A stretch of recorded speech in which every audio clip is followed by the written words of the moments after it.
Good morning and welcome back. Today's 17 of our Northern Spain adventure.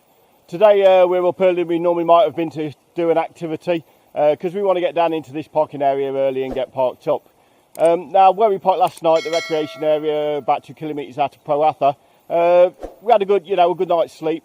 That's sort of 2 kilometres away. Now we could have walked. The Sender Esso takes us to here. It's 2 kilometres, which would have added 4 kilometres onto the walk. But this is quite a demanding walk. It is quite long. It's going to be hot today. It's going to be 31 degrees, which is highly unusual for here. So, yeah, we thought we could do with actually not doing that unnecessarily 4 kilometres. Now, originally, I thought I'd park in the background here along the road. I don't know if you can see it over there. All vehicles were parked along there the other day, but now I've come and looked at it again. It's actually a bus stop, so I'm not going to park there. It would have been the best place to park and not risk getting boxed in. I'm in here and I've parked right up in that corner, as you can see there. So it's left plenty of room for everybody to park along here. I don't know how busy it's going to get, but of course people tend not to think, and there's a likelihood that they may just park right up to my front bumper. So what I've done is I've left a gap behind the motorhome, not big enough for a car to park in, but big enough for me to back up a bit and hopefully be able to jiggle my way if I get boxed in. We'll have to see. People do stupid things without thinking. Anyway, what we're going to do, we just finish off getting ready, get the security cameras up on the Hobbit, and then we'll start on this walk. Okay, so here we go. Just leaving Hobbit up behind in the car park. Goodbye, Hobbit. Hopefully he'll be all right and he'll still be able to get back. We're going to pass the other main car park in a minute and you'll see how silly it gets in there. So yeah, right choice to park in that sort of overflow car park there. Now this trail starts off with a climb up a road just to get to the start to it. So we've still got a little bit of a walk before we make the start of the trail. About half it, 5 kilometres of it, is a climb, gentle climb, plus some steps. So I think it's a good idea to go that way around to start with, get that out of the way whilst we're kind of fresh, and get that out of the way, and then do the bit which is sort of downhill on the way back when we're tired. So we're going to carry on up this road here to the start of the trail. So this is the main parking down the bottom here, and the sort of rest area down below. Probably do an overnight park, that. No reason why it shouldn't, there's nothing to say you can't. Okay, so as usual you can't tell on the camera, but this is quite a steep climb up to the start here. Okay, we've made it up that first stretch. It's one of those walks that you start with a quite a steep incline and you start off the day thinking, oh my God, what are we doing? We should have just stayed in the motorhome. Body's not quite ready for this yet. Okay, you see that descent down there? It's a good old way down. Now we're going to go take this route behind us. You can see that sign there, up that slope behind us, and that's the start of the walk. I should be putting these walks on the description down below, the start point, and I'll actually put I'm recording it with Wikiloc, so I'll actually put a route trail on it as well, a route map. Okay, so I'll spin you around, you can see the start of the trail. So this is it, yeah, quite rocky underfoot. And we'll start through here, we go through here, and then things really start to open out into the valley. So we've just come out from inside those trees over there. Beautiful view of Villanueva down below there, and we just continue on this path up here. Now, I know I've been saying, oh, we're going out to northern Spain, it's only ever mid-20s up in northern Spain. I really need to learn when to shut my mouth.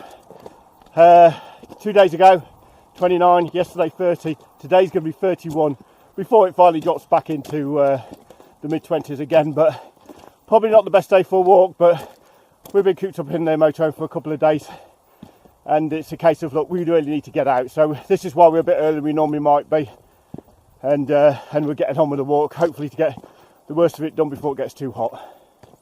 So this trail here, I have been along it before, not with Anthea, on my own, believe it or not, on my bicycle. I found a route on Wikiloc, good bicycle route apparently. It had a rating of sort of difficult, I think it was. I thought, oh yeah, it might be quite steep, Turns out this in reality is completely unsuitable for bicycles. When I went round, I met a like a loony carrying his bike across his shoulders up and down some of these things. And I think that's probably the sort of cycling you want to be doing down here. In my opinion, the whole point of a bicycle ride is you ride the bicycle, not the bicycle ride you. But anyway, different strokes for different folks. but we're going to do walking this time. And because last time it was difficult on the bike, just concentrating not falling off the edge, I didn't get a great deal of footage, and certainly didn't do this trail the justice it requires. So yeah, we're onto the first bit. As usual, you can't get any idea of depth, but that's a good 120 metre drop down there. Just about here, the stream down in the bottom. We carry on around here. This hugs the edge of the mountain. I think there's a couple of tunnels, and actually some of the walkway is actually chopped into the side of the cliff. Yeah, it's crazy. I don't know what this route was used for. I will look and do a bit of background on it, background history, and I'll write it into the notes when I do editing. So we come up, first little tunnel. I think Anthea's relieved that we're not going to have to climb around that little bit around there, those trees.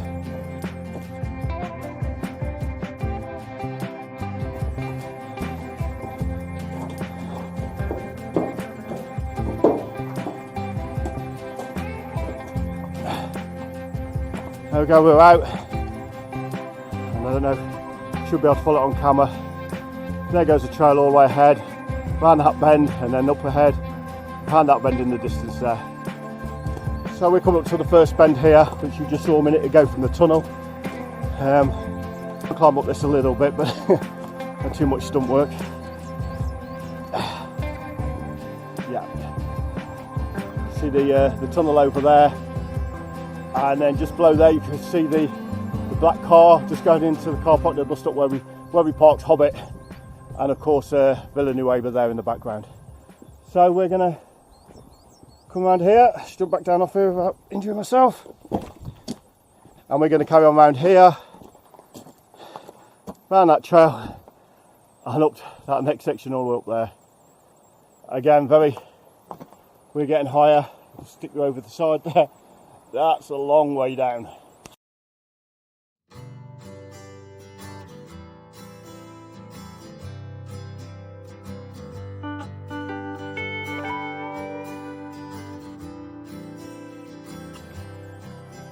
Okay, so we're just going around the next bend again. Again, you can see the car park down below there, quite a way down below us now where we started. Okay, so on to the next bend. Now, I've been having a lot this holiday or this outing. A lot of it'll be around the next bend, it'll be around the next bend. Well, because I've done this one before, I know it's not around the next bend, thankfully. And I know, fully expected to have to do quite a slog here. Well, looks like we've got a fallen rock from above here. We had quite a bit of rain last night and thunderstorms, so that looks like that's set this rock off falling down the mountainside.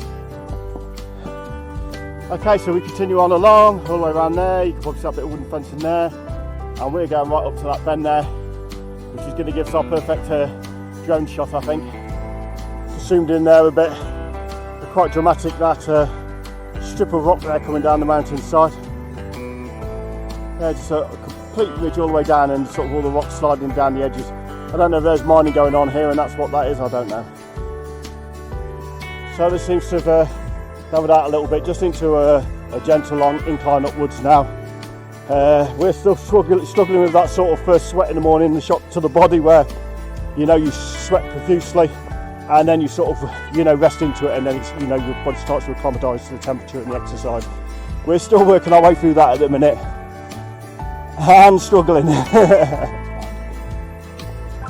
There's nothing really dangerous here, but providing you watch where you're putting your feet and that. The trail's certainly wide enough, but if you put a foot wrong, you could end up down the bottom there.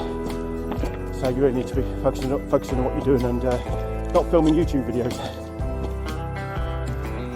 Give you some sort of idea. It's nice and wide, but if you look, again, that's a sheer drop down there. But I was a little worried about Anthea, but she's fine with this. She's perfectly happy with a wide path here. It doesn't bother her. Mike on the other side, Andrew, you may have seen in other videos. This is definitely not a Mike walk, unfortunately, which is a shame because he loves the walks. But I suppose if you don't like something, it just takes the enjoyment out of it and there's no point. So yeah, I can fully understand that. Okay, so I'm just going to take one last shot here. You can just about see the tunnel there in the distance. I'll put an arrow on there for you, because it's probably not going to pick up. And sort of that house at the bottom there, that's more or less where we started. So it keeps going round and round. A lot more rockfall again. You have to be careful of that after that heavy rainfall last night. So incidentally, I'm walking with new boots today. I know what you're thinking, stupid man. But my old boots, which I had, although they're really comfortable, they after sort of up to about 15 kilometre walks, I was starting to get blisters all along the ball of my foot, and there was no room to put any more inner soles in. So what I've done is I bought exactly the same brand of boot, which I know I find comfortable instantly from when I first put them on, and I bought a size bigger and got some thick inner soles in, and that seems to be working for me. I've done a few little walks in them with no problems, but this will be the first long walk I do in them. So let's hope that wasn't poor judgment. So I'm going to spin you around. I'm going to start looking where I'm going now because it's getting a bit ropey. So nice sort of easy bit down here. Now we're going through the trees, or the high bushes along this part. Luckily a lot of this trail first thing is in the shade, so that is helping us out a bit. We're not even wearing our hats.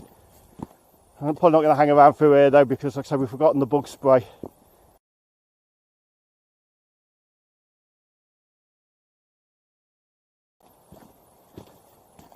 Cool. Look at the size of him. Huge slug. Oh God, okay, let's be careful not to tread on him and ruin his day. Yeah, that's nearly a snake. Reminds me of our time when our son was younger, obsessed with snakes, and he'd come running and screaming into the house going, "Snake, snake, snake!" So we were rushing out to look at this snake, and it turned out to be a caterpillar almost every time. I think he probably got one hell of a shock when he actually really did see a real snake. Another huge slug here. Spotted. I'll just mark it there for Anthea so she doesn't get a squidge in her boot. Yeah, we're looking at the floor anyway to see where we're walking, so it doesn't really matter. We're spotting them, hopefully. Nice little bit here. By this big boulder, it's completely in the shade.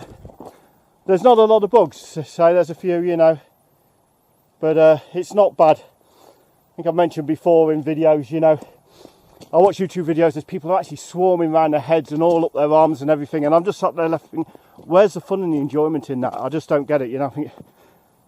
I think each to their own, but for me that's just not fun. You know, you're going, you're trying to enjoy a walk and you enjoy the scenery, whatever. How can you do that with all those bugs buzzing around your head all the time? We haven't experienced a lot of bugs really at any point in our 2 trips up here to northern Spain. They're there's the odd one, but they're not great swarms of them. Okay, so we're coming out of the sort of the wooded bit and back onto the rocky trail on the cliff's face. Yet another marker. There's plenty of markers this time telling us to go this way. I mean, it's not like we could go any other bloody way, is it? So we'll get a fork in the trail, and there's probably nothing.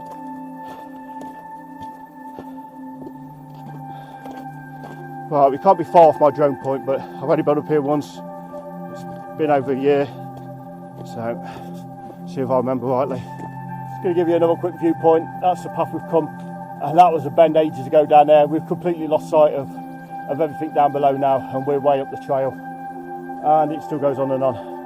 Still not quite at the point I was thinking of. I thought this was it, but no, it's not. A little bit further, round the next bend. So we're coming up to one of my favourite bits in the trail. I love this bit, and I think I actually used this bit as a thumbnail in the bicycle ride from hell when I came on the bicycle. But I love this. This is great. You can actually see it's to get around there. They've actually chopped all this pathway out of the cliff face here, all the way round. Again, it looks precarious. I mean, as far as you can see down there, you know, it's a long way down. We're probably down to sort of a couple of 100 metres now drop. So I shouldn't really say that when Anthea's walking around here. But she's keeping well into the side, as you can see. So yeah, there's no problem there. You can hug the edge here. There's some ropes, kind of left there, but to be honest, you don't really need them. Just think what you're doing and power through. We couldn't see how far down it was because of all the green vegetation. This was just as well, because after doing some research, I discovered it wasn't 200 metres down at all, but in actual fact 500 metres.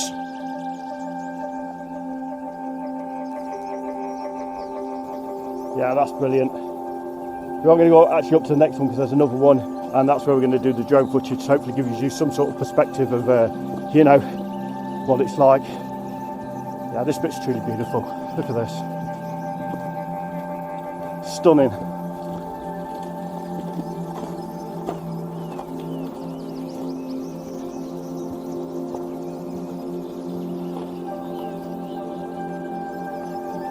Okay, I think I need some photos.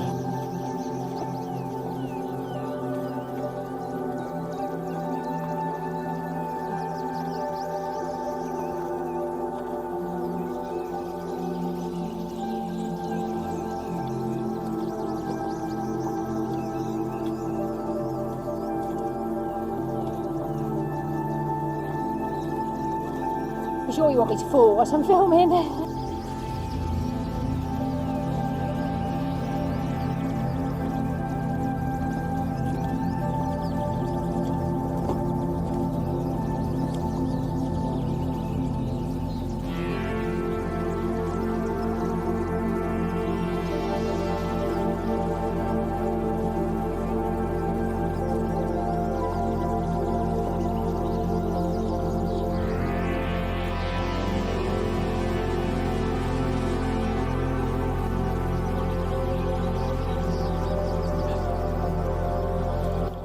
Okay, and I think this bit is going to be our first rest point and drone point.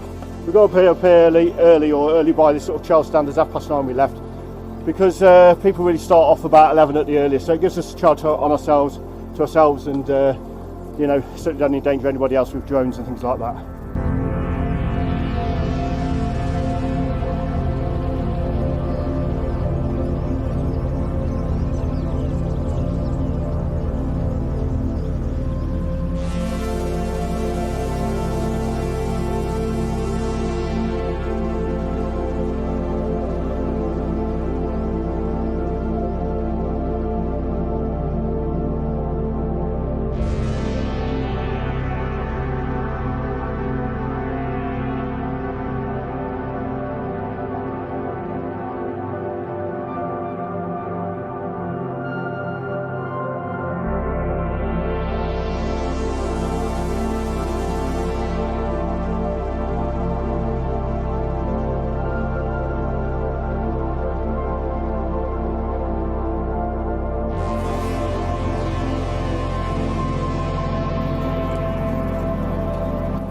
Okay, so we just stopped for a quick bit of verdict there.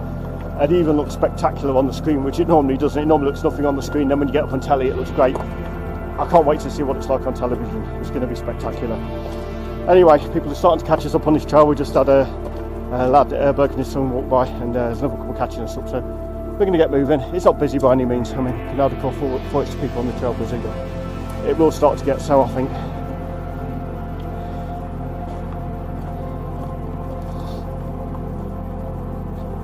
Don't remember there being so many of these chopped in the cliffs. I was so focused on keeping me and the bicycle on the trail that I wasn't really taking much notice. I only really remembered one, but there's three. But, I'm not disappointed, they're great. Definitely the best place to do the drone footage though. It's just where that couple you can see coming through there. Just smoking there. There you go, I was right, there was two tunnels. I was starting to wonder. Tiny little one cut in the rock here. I'm going to stick my neck out and say almost certainly this was a mining trail, but like I say, I'll check into the history and I'll write it in the subtitles, give you a bit of information, you know, dates of when it was mined, what was mined, that sort of thing. God, I can really hear the river rushing below there. I don't know if you pick it up on the mic, you should do. Really hear it rushing down in a torrent down through that tight bit of the gully there.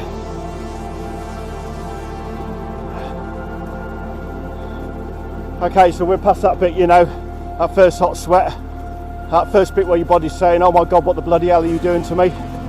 We're through that now and we feel okay. We're a little break there with the drone and that. Now we've started to feel refreshed and we're starting to enjoy it. And it gets close to the edge I can, the rocks are really slippy, but I hope you can see it through the trees there. It's actually the river rushing down through that point there. We've definitely got to be picking that up on the mic, surely. Yeah. So we're going through a lovely little bit shaded woodland again. I remember coming on this bit with the bicycle and thinking it's going to get better in a minute. going to be able to get on my bicycle and do it. And I did actually do some stretches on the bicycle, believe it or not, but it didn't last for long before I thought, hey, up no. It does get worse. Crazy to say, I never thought I'd be glad to see rain when I left England 20 years ago. When I left, I would be perfectly happy if I never saw a drip of rain again in my life. But yeah, now it's nice to see a bit of rain and a thunderstorm. Okay, I'm actually remembering this section. This is one of the few sections I actually managed to jump on the bike and power up the slope. Again, you probably can't tell, but the inclines are increasing here. And I powered up this, and I remember then finding a load of ruts and roots, I think, and I had to get off again. So, after some research, it turns out that this route has absolutely nothing to do with mining whatsoever, and isn't even particularly old. Many of the old mining routes we walk actually date back to the late 1800s to early 1900s, but this particular route only dates back to the 1950s. This particular route was only intended to join 3 villages together, but was never fully completed. This may be an unfinished road project, but it makes one hell of a walk. Yeah, shame. And then nearly always bring a torch, but no. Never mind, it looks deep as far as I can see in there. That cave keeps going, so yeah, it's pretty deep in there.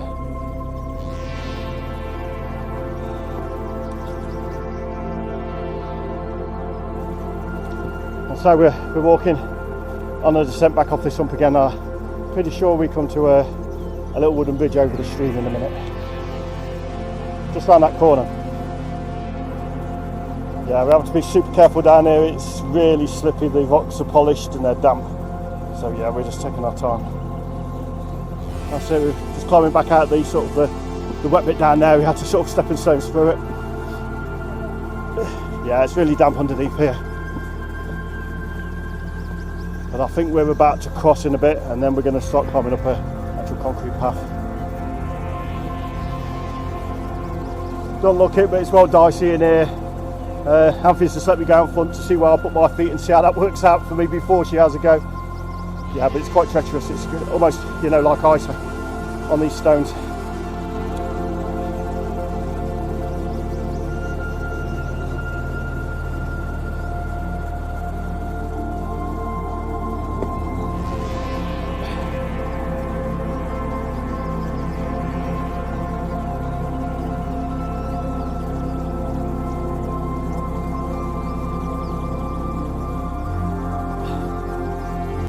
Come on then. I'm not filming you, honest. Not filming you. This is me stopping, not filming you. Okay, and several corners later, we're at the footbridge. So that's about the worst of the slippy bit there. So Anthea can just make it the next 20 metres. She's home and dry. Take you down here so we can get a decent little shot of the stream and the bridge. Yeah, very muddy after that rain last night.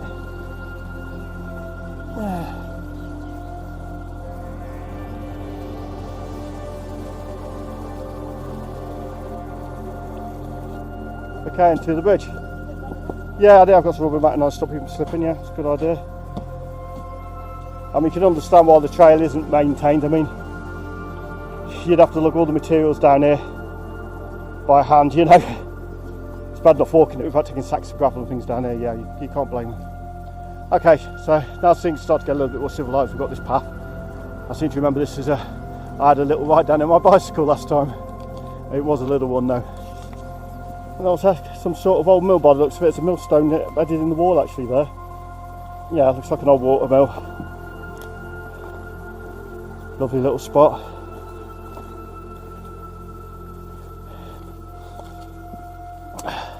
This will be quite funny in a minute because I was flying along this trail, well, going a good old pace along this trail on my bike and coping with it and thinking, oh great, I'm finally going to get going, I'm finally going to get moving after all that and finish the trail off on a bicycle.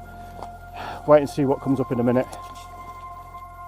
So yeah, this is come flying up here on my bicycle, flying up here, and then I come to this point. And I thought, well, never mind, it's a few steps I suppose. I can didn't really need to be steps there, it's perfectly alright the slope. I mean, Anthea's going around the side of them now. But I love my bicycle up this bit. No problem. Look, we've got a nice smooth track again, so not the end of the world. Let's just keep going, I thought. Then I come a bit further up this trail and I come to this. I think this is probably about around the point that if I could have got my hands on the guy who put this trail as a bicycle trail on Wikilocs, this would have been a point where his life would have ended. You know, he would not have made it out of here. But hey, these steps, there's a few. Little place to bike on the side, but trust me, it doesn't get any better. So that's the point again. I thought, oh, again, false sense of security. I thought I was a good flat level here. We're going to get going now. But again, you'll see what happens. I keep going on about this bicycle ride, but it was a nightmare from start to finish. I had all that. After this point, I got lost and went right up in the mountains, probably as high as you probably could get. I got lost up there, trying to find out exactly where I was on my phone, and I had no reception, so I had no way of getting Google Maps.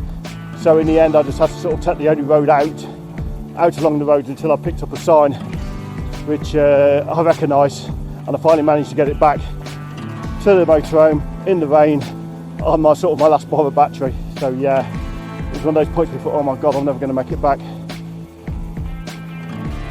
And you can imagine how I felt when I got to this part here with the bike, and the steps just disappeared up round the corner there into the distance. I thought, oh my god, you know, sort of almost a sense of despair at that point. How am I going to ever get it back? You know, I was sort of exhausted. Didn't think I could go any further, but obviously I could. But yeah, look, this just goes on and on and on up here. There's someone's little legs aren't made for these big steps. Yeah, they are big. I think what's happened is the sleeper's been put in places, and then the soles eroded before we made them steep and big. Up and up we go. So once we washed away there. At the top of this step, and I think I'm after stopping up and up this one. You around there somewhere? No, you're not there. You're having a sleep in the hedgerow. Yeah, Anthea's just said they're made for giants, especially this step here. I'm probably going to have to give her a hand. Good. There we go. Okay, going up to the next set of steps. And we're on to the next few steps. Thankfully Anthea's not wearing a mic today. Otherwise I would have been editing out potty mouth. There we go, more. Horse timer. I just thought, oh, we'll just go around this bend here and that'll be the end of it. We're at the top. You're lying, aren't you? I'm not lying, but I'm not right. Oh dear. Right, I'll go ahead, Anthea, and see if it is the top. Yep, this is the top here.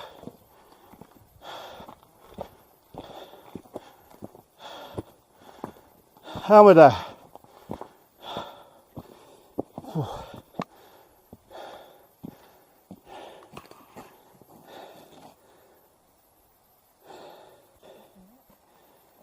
Yay! I wonder, well done you. Yeah. Never. And now we've got the concrete path. Do you want a break or do you want to go on? Just walk slowly, okay. Okay, so this is more civilised, but we're still got to be careful because it's quite slippery underfoot after all the rain we've had, and I doubt it really gets actually dry underneath all these trees and under all this foliage. So we're down again, and then we've got a bit of a climb, and then we come to some open pasture and a beautiful old church that way. So yeah, and that's probably going to be our sort of get the chairs out at that point. So Anthea thought I'll grab the railing there. A bit of support, yeah, and the railing moved under her hand, so it didn't really give her much extra confidence. You can't tell her, but it's really steep, it's really slippy, and Anthea's hanging on to me now so that if she falls, she drags me down with her as well. Yeah, that's just a bit of diagonal walking across the incline. There we go. Have a little stream. Same stream, I suspect. Or subsidiary. It's had a little stop. It's still we're climbing up out of this now. Anthea's feeling a bit tired, and to be fair, so am I. You know, it's not just Anthea feeling tired. She's a little bit more tired than I am. Okay, it's leveling out a little bit here. Okay, and we come out of that and start to get a little way back into civilization. I think we have to pass through that village up there before we start to drop back down through some trails again. And I've got a feeling in a minute, as we get around this little bend here, we'll have a view of this church, which is going to be our halfway point I think, and a break. There may even be an ice cream van up here. So we're up at the church. It looks like it's done in a VC Goth style, but it looks a lot newer than that. I'll see if I can find some literature on it in a minute, but for now we're just going to have a bit of a rest. Okay, so we're leaving the church behind us. It's a load of people have just turned up scared because it's was. So I was going to do some drone, but to be honest, I don't think it's particularly worth it, the church. So we're going to continue on along here. Now the next section I haven't done. I disappeared up this road, up to that village in the distance and right up into the mountains last time. But I did come out this way on the bike, and I seem to remember going along this road. There was a sort of a left turn off down a track. I think it's probably after this village we're going to go to next. Left turn off the track, which takes us back in a big loop back more or less down to where we started. So we'll see how it goes. Now we've got a nice little bit of asphalt. Don't normally like walking on it, but it's quite welcome at the minute. I think we are down that way, because you can go that way or that way. Just past a fork, not sure which way we need to go, but I seem to remember when I looked at the previous routes other people have done, it doesn't really matter which road you take, it brings you back to the same point, I think. We're about to find out. It's the church just across there that we've come from. Let's see what this sign says. Yeah, this is what we're... Dosango is where we want to be. That is the village on the way, so yeah, we're on the right route. And I think I see some people in the distance on there on the track actually walking. So we're coming up to a little turning off the main road here on the left, and I think that's going to take us to that trail sort of around there and up to the village. This is all new to me now, and I was sort of under the impression that it was all downhill from this point, but obviously we've got to climb. I'm sure Anthea believes that I'm just lying to her to get her to come on these walks, but it isn't that. I'm just not remembering it correctly. That doesn't look like an expression of belief on her face there. No. But hey, she's got no choice now. We're out in the middle of nowhere, so she's got to walk back. We're going to get Hobbit, are we? Yeah, she says I can go to the motorhome and she'll wait here. So Dosango, 1 kilometre, so that's what we've got, about 1 kilometre on this trail up to that village. Okay, so we made a little descent down into the bottom there. It's quite nice and cool down here, feels quite fresh. And now we've got a gradual climb up now, I think. A windy climb up to the village of Dosango. Got a little one here struggling. She reckons the heart rate's probably just gone up to 1,000. And I'm not lying, I'm puffing as well, and I need this break. Very sad. Yeah. Gentle walk, he said. Give you some sort of perspective quickly. That's the gully we came up from. That's the church over there, and the little village we just walked up from. It's at a kilometre from here to the next village, and it has been quite a climb, as you can see. You know, we're quite a lot higher than we were at the church. So we have a little breath, little break, and keep going. There you go. Find the engine just go a bit further, and hopefully it's not much further to this little village. You can just see it up there, but how much more windy path we've got to get to it, I don't know. Well, we're hearing the sound of old gods in the distance. That's not a good sign. We've got the steep incline again. Yep. Oh my god. Just round this corner.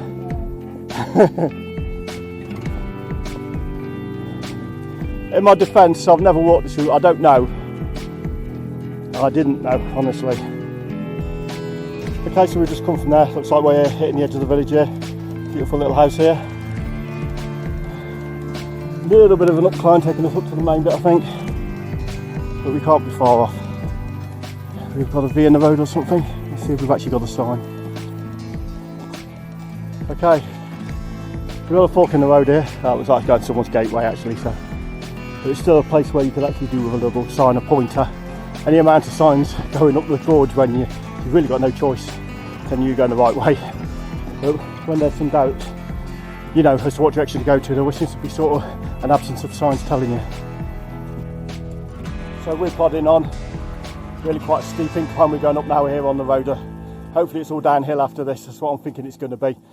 Just a funny moment back there, we were stopped in the shade, trying to get the phone to work, but of course we're out of reception, to see how much further we had to go to get back to the car park. Looked across on the wall opposite to where we were, and there was actually a sign there saying Villanueva, 3.5 kilometres. So we're not quite as far as Villanueva, so we've probably got a little over 3 kilometres to go. Hopefully most of it's going to be downhill, because that, don't need much more of that. Again, just for point of reference, so sort of the gully there that we came up out of below, sort of there's the church, and there's the little village we walked through. Continue up here. Let's hope these trails are going to be marked from now on, because the last thing we need is a magical mystery tour right now. Sign over there, I thought we were going to be going down here and on the downward track, but unfortunately not. We're going up there. We're really starting to flag now, so I think what we're going to do is we're just going to take our time really slow, and then when we get tired, you know, every couple of 100 metres stop and have a break, and then carry on until we get to the point where we're going downhill again, which it can't be far away because we keep going up. At some point we've got to go down. So you had to say it, didn't you, Mac? The last thing we need is a magical mystery tour, but that's exactly what we got. Vague directional signage that pointed sort of in the general direction of this path and the road led us to believe that this was the actual track up. We thought this is the obvious route. How wrong were we? If we travelled along the road about another half a kilometre, we would have seen another sign on our left showing us a bridle way, which was a very similar sort of width to this wrong one which we took right up into the mountains. We walked on, climbing and climbing for about 3 kilometres, hoping that we were eventually going to peak and then walk down a path back down to the car park right at the start point. We eventually came out at the top, but ended up with no roads, no trails and no signs. Okay, so we're at the point here now where this is where I really start to get a bit annoyed with these trails. I mean, you know, we've got this here, you can go up here, or it looks like you can go down here. Now when we were going up the cliff edge, you know, when we had no choice but to carry on down the trail or jump off the cliff, there was any amount of markers telling us we're on the right trail. Well, we thought, yeah, no shit, of course we're on the right bloody trail, there's nowhere else to go. But now we're at a point, you know, at a junction where we really need to know, there's nothing. Ridiculous. We're going to try, Anthony's going to try and get on Google Maps and try, you know, put it in as walking and back to our destination and see if that gives us an indication. So we've just been and checked out down there, and it just gets narrower and narrower and doesn't look great. So we'll try this way for a bit, that's all we can do. Okay, so we come down from that track there. I've just been across End Recce, nothing there. That brings us actually up above the gully we walked through. It's, you know, sheer drop. That way's no better either, so we can't help feeling that that was the wrong turning where that arrow was pointing. It was a bit sort of, you know, not accurate, you know, but we assumed it was a big major trail where the direction the arrow was pointing, but I think we need to go back down to the main road. All we could do was retrace our steps back down the 3 kilometres to the junction where we thought we may have gone wrong. Neither of us were happy about this, but poor Anthea, who was completely exhausted by this point, was devastated. Okay, so we're back down to the bottom and back down to the road where we started up here. I'm going to take you along to look at it and see what you think. Yeah, we've got the sign Villanueva and it's sort of pointing sort of directly that way. So yeah, you carry on along this road, but it isn't obvious, you know. How about a post on the corner, chaps, yeah, with an X on it maybe? Right on there, nice big X, don't go this way. Oh, dear me. Okay, so we've got the path coming up on our left, which I think is the correct path, those hikers are down it. Let's see if we've got the sign this time, shall we? We spared the hikers you could see ahead the same fate as us. They were just about to take the same wrong trail we did, as we came back down and warned them off. Yep, we're coming up to the sign. Incidentally, this is the route I took my bicycle to get out last time, which eventually takes you to a junction in the road and then back down to the parking area. So hopefully this path should be gradual, not too steep going down either, because it's not good for Anthony's knees or mine for that matter. Hopefully we're just going to have a nice gradual plod all the way back to the car park. Okay, so yeah, we're walking off down here, right up at that highest point up there, you can see up there, that's where we went. There you go, that's where we were, right up there. We should have been down here. Yeah, there was no way we were even going to find a sort of little goat trail we could scramble down here, it was just too far, we'd never have done it. I don't know if you can see that paint on that rock there, but we've got a yellow and white line to tell us we're on the right trail here and to continue until up here. You don't go right, you don't go left, it's you carry on up the trail. Really, like there's any doubt. So it's still pretty on, even coming downhill. We've just come down that really quite rocky rough bit. We stopped in this bit of shade. So I don't know what to do, because you know you need to rest, but you don't need to rest in the sun. But we found this bit of shade and we stopped here. And now we're going down this bit, which again is quite rocky and uneven and whatever. Pretty bad going. Anthea's got my stick now just to help her. But unfortunately she's starting to come to the end of what she can do. Okay, poor old Anthea's done. I don't think she can make another step, and I'm not far behind her myself. So I'm going to leave Anthea there. She's got a chair. Got about 1.2 kilometres long this road to go and pick up Hobbit. So with any luck, I'm going to have some plank boxed us in, and I'll be able to get out, and I'll just pull in this little slip over here and collect Anthea from here. Okay, so I'll best get on. Okay, so I'll left Anthea back there, and I'm not far away now. I've just come back to where we started going up the trail. What seemed a very long time ago this morning. So around this bend, down this bit of a slope, and we should be back top it. Okay, so I've muted this clip because I wanted to spare you all the bad language. The wide angle lens on the camera makes the distance between the white car and the red car and the red car and the motorhome look a lot bigger than it truly is. So now the air's cleared of foul language, it's back to Mac. Not enough for anyone to park in, one would hope, so that I can reverse and get out. And thank God I did. What a bunch of idiots. Okay, so I managed to get Hobbit out okay, despite those idiots boxing me in. Picked up Anthea okay without a problem. We've been down and to the motorhome service point and did our services. If you made it to the end of the video, well done, because we nearly bloody did. That was hard work, and yeah, we were really flagging in the end, almost exhausted. So I think all that remains is to thanks for watching. Please hit like and subscribe, and I'll see you next time.